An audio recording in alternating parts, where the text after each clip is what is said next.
मोदी जी अब नहीं आने वाले। हम्म, ये जितने मर्जी नारे लगा रहे हैं, हम्म, 400 पार, कभी 370 बोलते हैं, कुछ 543 पे लड़वा लो, क्यों नहीं लड़ते? हम्म, 543 पे लड़ो। हम्म, 10 साल बर्बाद कर लिया। हम्म, लोग बड़े जीवन जो है ना, लोगों ने बड़ा दुख जीवन जो है हम्म, दुखी हुए। हम्म, लोगों के माथे पे तनाव रहा 10 साल। हम्म, आज मोदी जी कहें जी चुनाव इस तारीख को होंगे, तो उसी दिन भारतीय जनता पार्टी टूट जाएगी। काहे के टूटेगा? मोदी जी का देश कहाँ ला रहे बीच में? हम्म, देश कहाँ, इतना सम्मानित देश, और मोदी जी कहाँ बेईमान झूठ बोलने वाले।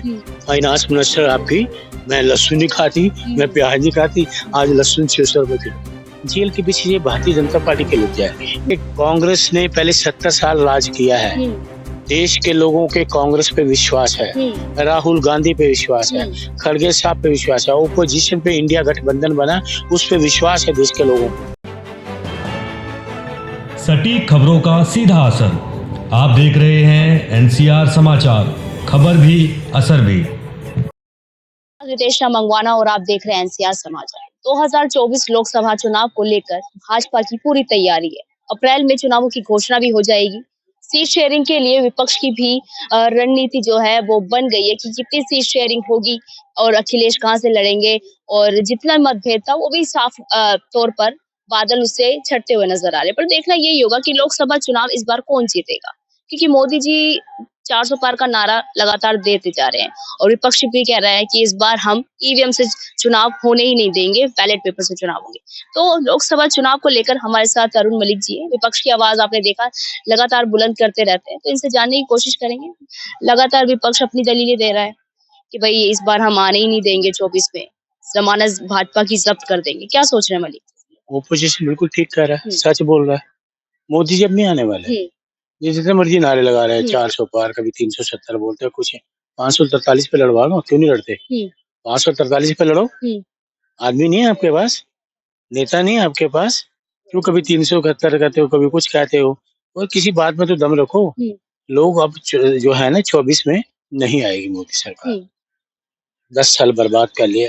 लोग बड़े जीवन जो है ना, लोगों ने बड़ा दुख जीवन जो है दुखी हुए। लोगों के माथे पे तनाव रहा 10 साल। शांति नहीं रही, लोगों के मन में शांति नहीं थी। ना नौकरी, महंगाई, अत्याचार, जुल्म, ये सब चीजें लोग अब 10 साल में भूलने वाले नहीं है। 10 साल बहुत हो गया। तो लोगों ने कहा भाई ये सरकार अगर रहेगी ये जुल्म ही करेगी, क्योंकि लोगों के फायदे के लिए ये काम नहीं करने वाली मोदी सरकार। और मैं आपको एक चीज और बता दूं, ये आज घोषणा कर दें, मैं आपको सच बता रहा हूँ, मेरी बात नोट कर लीजिए।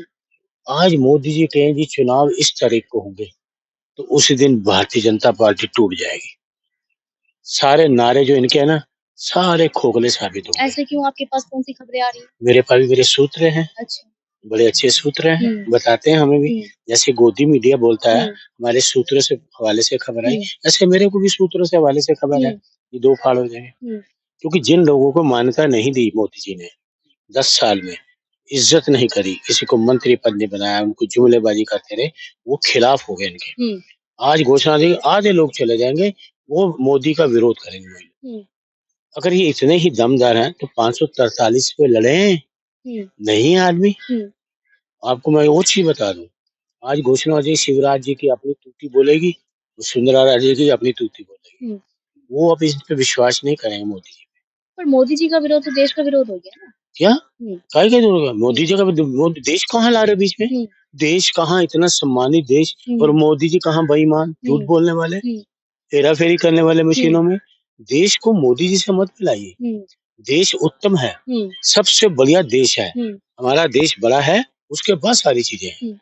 हम देश को बचाने के लिए कहीं भी जा सकते हैं, पहले हमारे लिए देश है, देश की सुरक्षा हमारे हाथों में देश सुरक्षित है, बचाने की क्या जरूरत है?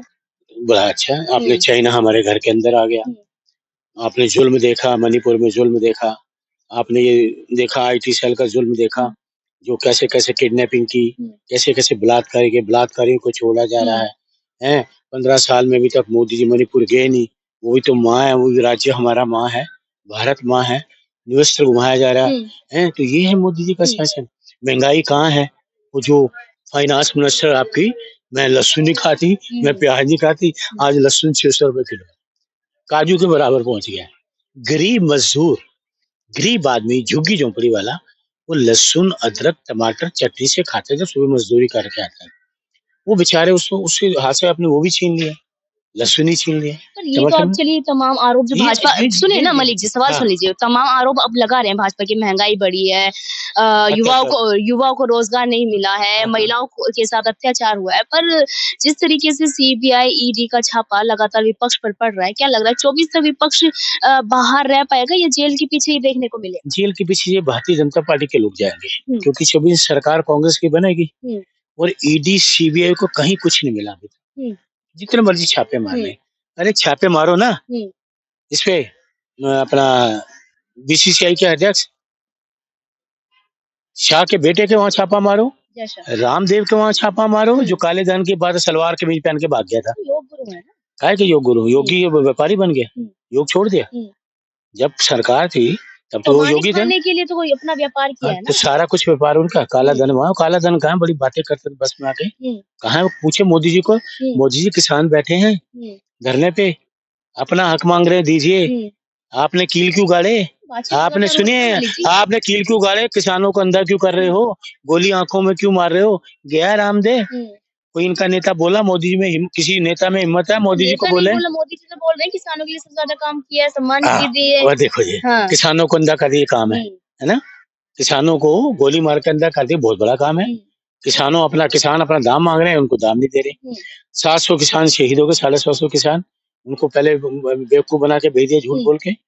आज सब कुछ नहीं हुआ, आज फिर रोक दिया उनको, कीलें गाड़ रहे। अन्नदाता भी भगवान है, परमेश्वर है हमारे, कील गाड़ रहे। लोकसभा चुनाव के लिए कांग्रेस के पास क्या एजेंडा है, क्या मजबूत वादे हैं जिससे जनता आपके पास खींची आएगी? देखिए, कांग्रेस ने पहले 70 साल राज किया है, देश के लोगों के कांग्रेस पे विश्वास है, राहुल गांधी पे विश्वास है, खड़गे साहब पे विश्वास है, ओपोजिशन पे इंडिया गठबंधन बना, उस पे विश्वास है देश के लोगों को, क्योंकि हमने झूठ नहीं बोला। हम झूठ की राजनीति नहीं करते, ये सिर्फ झूठ की राजनीति करते हैं। हमने देखिए, झूठ की राजनीति नहीं करते, 70 साल आपने काम किया, तो फिर जनता ने क्यों हटा दिया आपको? देखिए, हमारी गलती रही, हम मानते हैं गलती रही होगी ना, कोई ना कोई गलती रही, जनता हटा दिया। तो इनकी तो 10 साल की गलतियां रही हैं। तब जो लोग हैं 140 को बर्दाश्त नहीं कर रहे। जब डॉक्टर मनमोहन सिंह जी हमारे प्रधानमंत्री थे, किसानों को बुलाया था, इज्जत से बैठ के सोफे पे बिठा के बातचीत की थी, और ये किसानों के लिए कील गाड़ रहे हैं। ये देश का किसान है, कोई आतंकवादी नहीं है, देश का किसान है, परमेश्वर है, हमारा अन्नदाता है। आप क्या व्यवहार कर रहे हैं? पर आपको नहीं लगता मलिक जी, अगर आपके शासन में जब कांग्रेस सरकार थी, अगर आज उसी टाइम पर लोन तो आपने बहुत माफ किए किसानों के, उसी टाइम पर आप एमएसपी भी दे देते, स्वामीनाथन रिपोर्ट भी जारी कर देते, तो आज किसानों की ये दुर्दशा ना होती। कहीं ना कहीं हालात, किसानों की जो हालात है आज, उसके लिए आप जिम्मेदार हैं। देखिए, सबसे ज्यादा किसानों का कर्ज माफ कांग्रेस ने किया है। जब भी सरकार आई, पहली कैबिनेट में, जैसे राहुल जी या हमें राजीव जी होते थे, स्वर्गीय राजीव गांधी जी, पहली कैबिनेट में कर्ज माफ हो जाता था। ये तो किया ही नहीं इन्होंने अभी तक। अभी मध्य प्रदेश इन्होंने करा नहीं करा, राजस्थान में करा नहीं करा, ये सब जुमले साबित हो रहे हैं। ये सब झूठ बोलते हैं, ये झूठी राजनीति करते हैं, हम सच्ची करते हैं। राहुल गांधी जी देखिए, उन्होंने कहा जीएसटी लगेगा, गब्बर से टैक्स, वो हुआ। राहुल जी ने कहा नोटबंदी होगी, आर्थिक व्यवस्था खराब होगी, वो हुई। लोग राफेल डील घोटाला, वो आज लोग मानने लगे, जो राहुल जी ने कहा आज बातें सच है, क्योंकि लोगों को विश्वास है कांग्रेस पे। हम इनके तरह हरकतें नहीं करते, पंजाब के हरियाणा के पुलिस से लड़वा दो, हरियाणा की पुलिस पंजाब से लड़वा दो। हम नफरत के बीज नहीं बोते, हम जो देशभक्ति के बीज बोते हैं, जो किसान बीज बोता है ना, हमारा पेट भरता है, कील नहीं काटते, अंधा नहीं करते। जिस तरह के ये हुक्मरान है बने हुए हैं, ये पुलिस जो क्या है, पुलिस दबाव है, पुलिस को लोग। आप ये प्यार के बीजों की बात कर रहे हैं कि हम जनता में प्यार के बीज बोल रहे हैं, मोहब्बत की दुकान खोल रहे हैं, क्या मोहब्बत की दुकान 24 में खुलेगी या फिर दरवाजे बंद ही रहेंगे? मोहब्बत की दुकान खुलेगी, हर जगह जाएंगे, लोगों को न्याय मिलेगा, लोगों को रोजगार मिलेगा, महंगाई दूर होगी, महिलाओं पे अत्याचार बंद होंगे, जोर जबरदस्ती नहीं होगी, सबको न्याय मिलेगा, अन्याय नहीं होगा। जो भी लोग हैं, मजदूर हो, गरीब हो, धोबी हो, मोची हो, गरीब तबका झुग्गी झोंपड़ी में रहने वाला, उनको मकान भी मिलेंगे। हम मकान तोड़ने वालों में से, हम मकान बनाने वालों में से हैं। श्रीमती इंदिरा गांधी ने त्रिलोकपुरी, कल्याणपुरी में गरीब दलित लोगों को मकान बनाए थे। इन्होंने कहीं मकान बनाया तो बताओ, ये दलितों पर अत्याचार कर रहे हैं, हम दलितों पर अत्याचार नहीं होने देंगे। ये हमारी मांग है। इस देश का दलित भी इस देश में उतना भागीदारी है जितना और लोग हैं। सिख भी उतने हैं, कोई भी जैन हो, कोई भी धर्म को, धर्म निरपेक्षता वाला देश है। कहते हैं क्यारी में अगर एक तरह के फूल लगाओ अच्छे नहीं लगेंगे, एक क्यारी में सभी प्रकार के फूल लगाओ तो वो क्यारी सुंदर लगेगी। तो ये देश भी उसी प्रकार है। बहुत बहुत शुक्रिया बातचीत करने के साथ के लिए। हमारे साथ अरुण मलिक जी थे। उन्होंने कहा कि इस बार 2024 के लोकसभा चुनाव में राहुल गांधी जिसका प्रचार कर रहे हैं कि मोहब्बत की दुकान और नफरत मिटानी है, वही भाजपा 400 पार का नारा लगातार दे रही है। पर क्या मोहब्बत की दुकान के दरवाजे कांग्रेस पार्टी के खुल पाएंगे या फिर भाजपा जो नारा दे रही है 400 पार का वो साबित सच होता है? ये देखना रहेगा। मैं आपके साथ रितेश मंगवान और आप देख रहे हैं एनसीआर समाचार।